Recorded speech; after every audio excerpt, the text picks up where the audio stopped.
Online for Authors. I'm chatting with Leslie R Schover, author of Fission. Welcome, Leslie. Thanks so much for having me.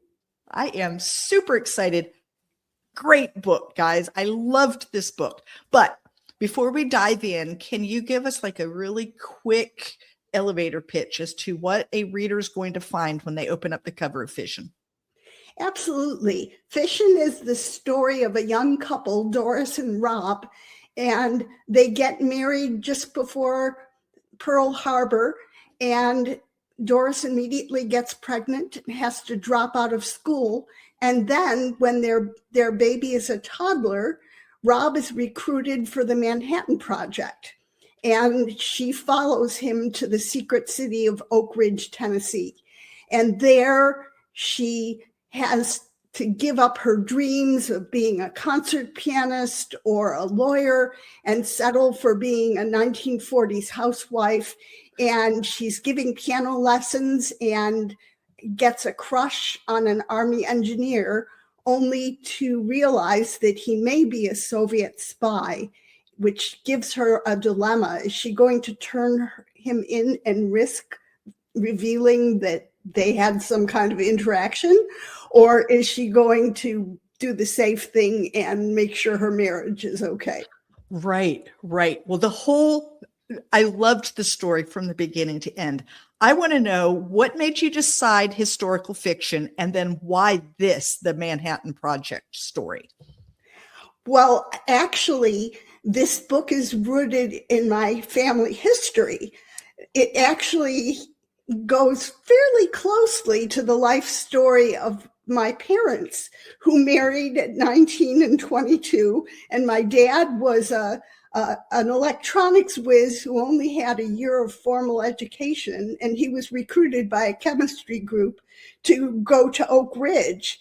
And the one thing that was really crazy about their story is, you always hear that most people in Oak Ridge or Los Alamos had no idea what they were working on, especially if they were fairly low level. Well, my dad's group leader told both of them about the atomic bomb and that they were supposed to create the first gram of plutonium on the night he recruited them. And I've become friends with my dad's group leader's daughter, Julie Coriel, and neither of us can figure out why her dad did that. It wasn't typical of him, but my parents knew the whole story from the beginning and had to keep it a secret. So that was one of their stories they always told. I am sure. So that was one of my questions. I had read that in your bio, but I wanted to hear it from your own mouth about why you decided to do this. My next question, though, is how much of it is true and how much of it was you just making stuff up for a good book? Because it's pretty fantastic. And I'm just curious, like, did she really fall in love with someone who may have been a spy? Or not fall in love, but kind of dally about? Yeah. No, that part is totally fictional. Okay. Because I'm reading this going, wow, I mean, that's a family story if there's... Well, although the spy is based on some truth, there were two Soviet spies who operated undetected in Oak Ridge, and both of them worked in the same building as my dad, and they were both electronics engineers, and there weren't that many electronics engineers at Oak Ridge. So I'm guessing he may have known them. Right, and one of them was a radiation safety officer, and my dad actually had an accidental radiation exposure, although I believe it probably occurred before that guy got to Oak Ridge. So that's one thing that got me interested in writing the novel. But the love triangle is totally fictional, and if my dad especially were still alive, I bet he'd be mad at me for writing it. Yeah, but it isn't their story. It's their story, but it isn't their story. Exactly. So are you the child that was there, or? No, I'm not that old. I didn't think so. Thank you. That child was my sister, who is now deceased, but she's 10 years older than I am. Okay. All right. So she was the baby. Okay. I just was like all of these questions, because when I read it was based on truth, it was like, I have such major questions. So now my next question is, was it difficult for you to write a character based on your mom? That it was more satisfying than difficult. One of the reasons I decided to tackle this is that my mother and I were very close when I was a child. I was kind of the child of her heart. Kids, parents aren't supposed to have favorites, but my mother's life was pretty difficult when my sister was born. So I was the child she chose to have. And she got pretty depressed later in life and confided in me too much, and I kind of pulled away. Mm-hmm. And I felt like I never really grieved for her fully. And I wanted to understand her origin story. What was it like for her as a 19-year-old, with a baby, a sickly, premature baby, to go to a strange place with all these strange people. She was a Chicago South Side Jewish girl, and here were all these Southerners. And so I wanted to understand her. And I think there's a lot of my mother in Doris, but of course, Doris is a fictional character. Right. Absolutely. But, and so I was just wondering, my book, An Enemy Like Me, is very, very loosely based on my grandfather. And there were times where I had to remind myself, this is just loosely based. I can do what I want. Mm-hmm. So did you have some of those same struggles where it was like you were trying too hard to keep it completely accurate? I did. And in fact, after I did a couple of drafts, I had it professionally edited. And my writing mentor who edited it said, Leslie, are you writing a memoir or a novel? And I said, well, it can't be a memoir. I don't know enough about what happened, and I want to write a novel. And he said, well, then you need more drama, because these everyday stories are not going to, captivate a reader. So I definitely, added things that were not real life conflicts. Like in real life, I don't think my mother had that much ambivalence about following my dad to Oak Ridge, but in the novel, that's a big factor for her. Right. So you did have some of the same struggles I had, which sure. I was just curious, because when you have an idea of someone and then you say, okay, I'm writing a novel, which means I'm allowed to take artistic license, it's almost harder to take that artistic license, because part of you's going, but mom wouldn't have said that, or mom wouldn't have done that, or whatever. So I think it was a little easier because I didn't know my young mom. Right. So I could just imagine what she may have been like before life hit her with all kinds of things. Yeah, absolutely. Now, I'm assuming that you had to do quite a bit of research. Yes, I did. Do you like research, or was this just part of the project that you had to do? Oh, I love research. I'm a clinical psychologist by profession, and I spent a lot of my career doing academic psychology, even though I also saw patients and was developing programs for patients. So research is really second nature to me. And one of the things that really was cool was that when I started writing the book, I knew very little about what my dad actually did in Oak Ridge. So I went online knowing that his group leader was a chemist named Charles Coriel. And I found Coriel's daughter, Julie, and she had published a very large tome of interviews with her father about his career, including his time in Oak Ridge. Wow. And he even mentioned my dad by name a couple of times, although my dad was a very junior person in his group.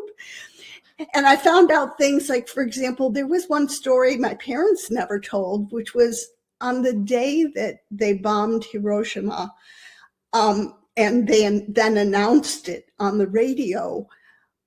My dad had a broken radio at home, and you weren't allowed to have radios in the lab because they might be used by spies as listening devices or something. Right. but he just brought it in because they had tools he could use to fix it. And so when the radio broadcast began, some of the wives started calling the group secretary and updating her on what Truman was saying. And by that time, my dad hurriedly fixed the radio and turned it on, and everybody sat around and listened because they didn't care anymore that they had a radio in the lab. Oh, how fun. That to be able to find a treasure trove like that of information, that must have been fascinating for you, especially since you're so close to the story. Yeah. Not only that, but Julie and I have become dear friends, and we gave a talk together, although Julie had to do her part by Zoom, for the Oak Ridge Heritage and Preservation Society in October. So, oh, how fun. You know, what's crazy is that I went to Oak Ridge in May. First time I've ever been there. I have a friend who lives in Tennessee, and she says, oh, why don't we go do this? And we went to the museum there, and we went through all of that. And then as I'm reading this book, it was like, I was just there. So it was really fascinating. I can't imagine trying to be your mom and living in that situation. They were in these essentially cardboard houses. I mean, you know, they were houses that were just put up really fast and furious. They were all pretty much the same. You know, the streets were muddy. They couldn't, there were so many restrictions on them. There was restrictions about what they could drink. There was restrictions about what they were allowed to do, where they could shop, who they could talk to, all of these things. And that must have been crazy. I can't even imagine. Did they once, you know, now they're older, you're a child, you're now, you know, did they talk a lot about that time period, or did they kind of not do a lot of talking? They did tell a lot of stories. And in fact, a lot of the everyday occurrences in the book come directly from the stories that my mother told me, like finding a copperhead on the porch and having to call the MPs to come and shoot it. And I'm trying to think of some of the others. My mind is going blank, but what I can't imagine, and I never thought to ask my mother, and of course, writing the book 100 times, I thought, why didn't I ask? Right. But what it must have been like for her to be one of the only wives that knew they were working on an atomic bomb. Seriously, I think you brought that out really well, I think, in the book, but I can imagine like everybody else has no clue. And Doris knew they had no clue. Yeah. And she was not allowed to say anything. So she didn't. And I thought, wow, that's really, that would be tough. That would be really a tough thing to do. I enjoyed even some of the difficulties with her adjusting to being in a whole new place. So I grew up in Ohio, in Canton, Ohio, a medium-sized city. And I moved to small town North Carolina when I was 15 years old. And I felt like I had been moved to an alien country. Like I didn't even feel like we spoke the same language. And so I really connected with her at that point. And then to throw it on top of that, many of the people she became friends with had never met anyone who was Jewish. Mm-hmm. So she had all of that to deal with as well. Was that also something that she talked about? Well, I only know one of her friends who was with her in Oak Ridge, who was a friend from her childhood in Chicago. Mm-hmm. But the character Betty, who's the Southern debutante she befriended, is also, 99% made up. The one thing my mother told me is that she really enjoyed gradually becoming friends with the Southern women in Oak Ridge, and she kind of called them steel magnolia types. Yes. So I imagined, Betty as kind of the friends she might have had, but I honestly know very little about her. A little bit, but yes. With. Yeah. But I can just imagine all of that. And then the idea that she's also trying to raise a child, and she doesn't feel like she's a good mother. And apparently your sister was difficult in terms of just didn't want to eat, was picky, wasn't super loving, wasn't the snuggle up to mom kind of kid and all of that. And so your mom is dealing with all of that. And your dad was working really long hours, which left her alone a lot. Right. And I think all of that is accurate. And in fact, there's the story in the book about how she goes to the psychiatrist in desperation, feeling like something must be wrong with my sister, with Barbara. Yeah. And the psychiatrist tells her there's nothing wrong with her. She's too smart for you. That was an actual story that my mother used to tell. Oh, isn't that funny? Yeah. And this was a child that it wasn't that she never wanted to be a mother. It was that she didn't believe that she was going to be able to have children. And so when she found herself pregnant, it was a complete and total shock. Yeah. And that was also a story from my mother. My parents had my sister about 7 months after they were married, but she was premature. And my mother readily admitted to me as a teenager that they had sex before they were married, but she said she didn't get pregnant until she went to a gynecologist who was a quack and told her she was infertile, so they stopped using birth control. And then she got pregnant and had to drop out of college. So that was very traumatic for her. Absolutely. Absolutely. And so all of those things together, I found her to be a fascinating character. Of all of the secondary characters that you had to write, not your mom and dad, but everyone else, is there a character that you liked writing the most? Well, Betty, definitely. I mean, I hope I got Betty right, because I haven't in my lifetime been friends with many women who had a background like that. So, I worry a little bit about stereotypes and stuff. And I gave the book, I live in Houston, and which also when I moved down here was pretty alien to me too. Right. People telling me to have a blessed day. And like, what? Like, what? What? Yeah.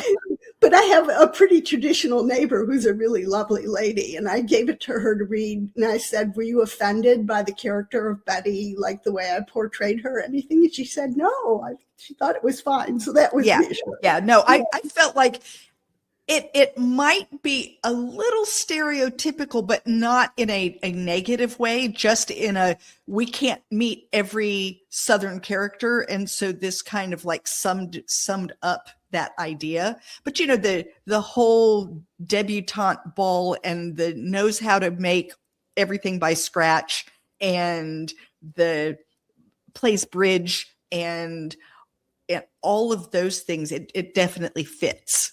It's definitely was a good fit. So I enjoyed that. Absolutely.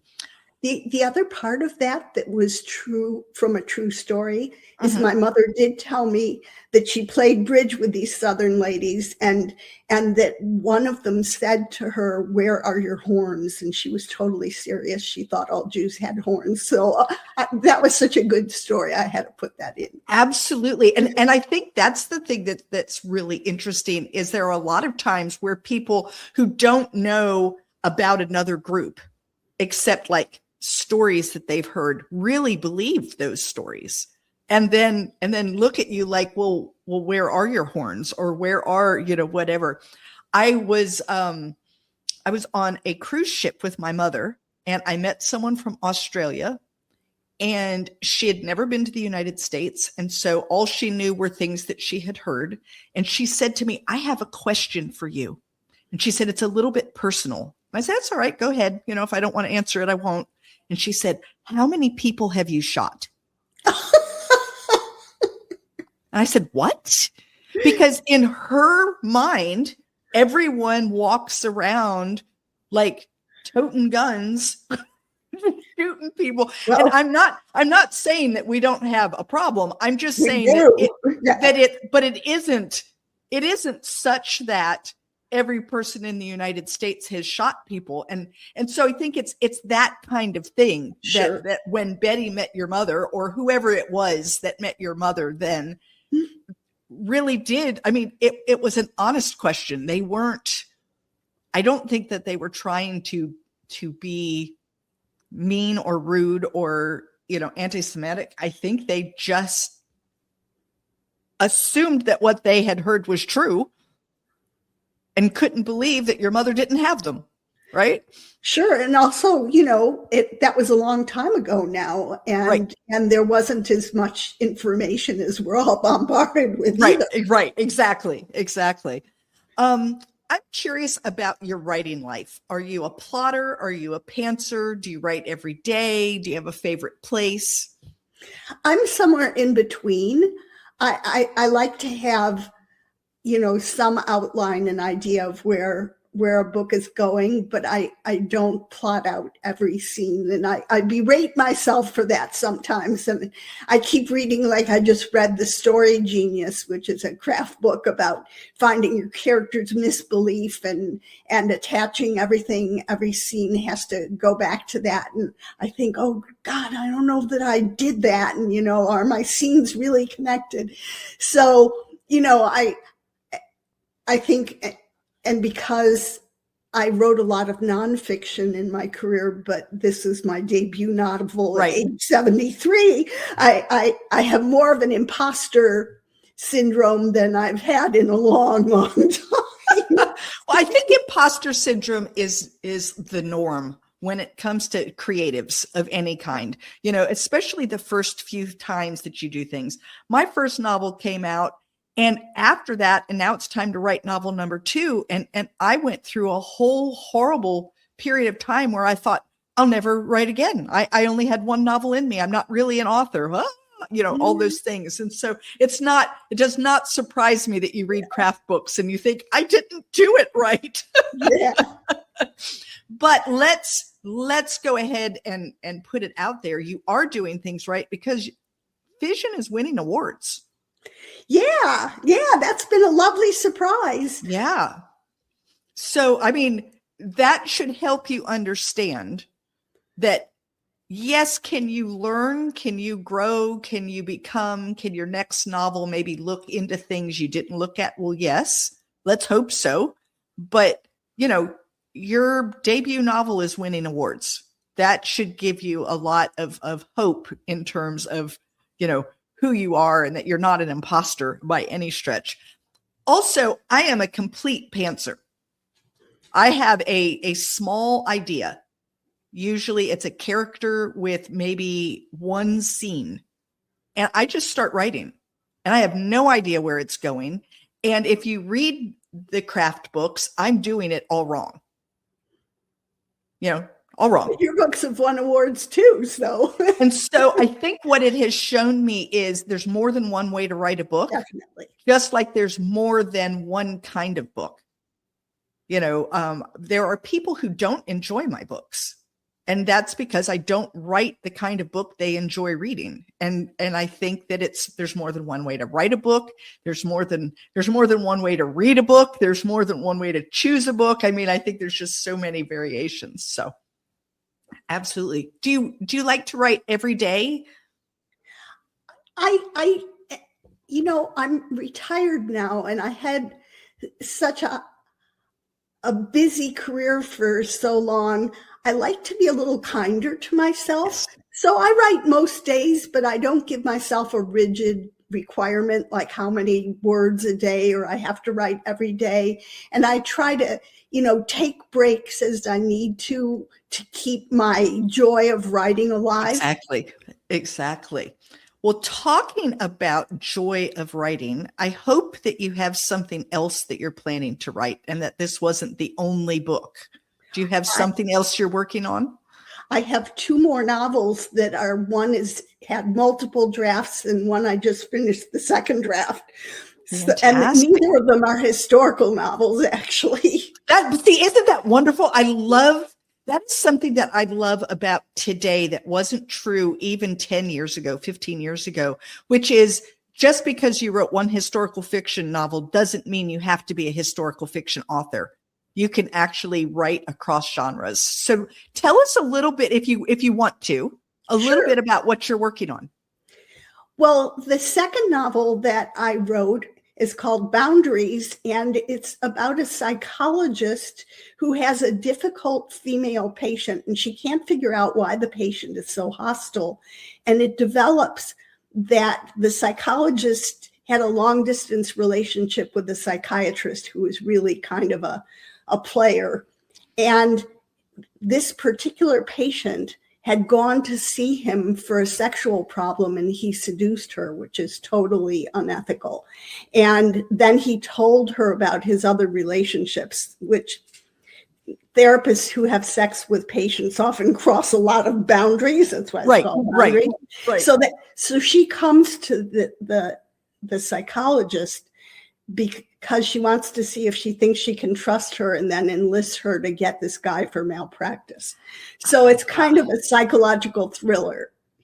And I have not been able to sell it so far. And, you know, I published my first novel with She Writes Press, and I've had a lot of very positive experiences with them, but they're fantastically expensive to publish with. So I have been kind of looking at other pathways to publishing, because I feel like it's self-indulgent to keep spending that much money to publish my books, even though I have a feeling that I could. Right. And then I have my third novel that I've been really working on hard lately is called Golden Pearls. And it's the story of a 70-year-old physician who goes to Hawaii on vacation to celebrate her retirement in the first year of a new relationship, and discovers in the shower that her breast cancer has probably returned. She finds lumps under her arm. And so she goes home, and then the novel, although there's a lot of humor in it and a lot of boomer sex scenes, it's really about her confronting what's important to her in life and trying to get all her relationships to a satisfying place.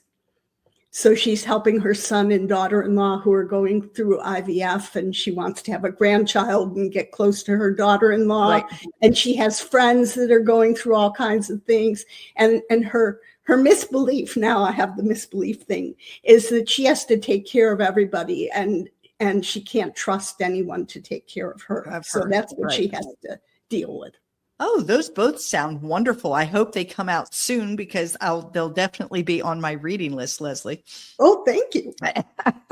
So, hey guys, if you want to keep this book conversation going, head on over to Novels and Latte Book Club on Facebook. There you will have an opportunity to win a digital copy of Fission. Just tell me something you liked or learned during this podcast. So, Leslie, if someone wanted to get up with you, reach out, talk about books, how do they do that? What's the best way to get up with you? Well, in contrast to my psychological career, where I totally stayed off of social media for ethical reasons, I'm now all over social media. So I have an author website, and it's just leslieschoverauthor.com, and it has a contact form and pages about my appearances in books. I have a Substack called Nuclear Fiction. And I'm on Facebook and Instagram, so you can find me easily. Fantastic. So guys, run out, grab yourself a copy of Fission. Fabulous book. It's winning awards. You definitely want to read this one, especially if you love historical fiction. Once you've read it, make sure that you review it, because as authors, we love those reviews. And Leslie, I want to thank you so much for being with me today. Thank you. It was a lovely interview. Thank you for listening to Online for Authors, where I, Terry M. Brown, author of character-driven fiction and host of the podcast, introduce readers to characters they'd love to invite to lunch. Tune in next Tuesday for another podcast episode.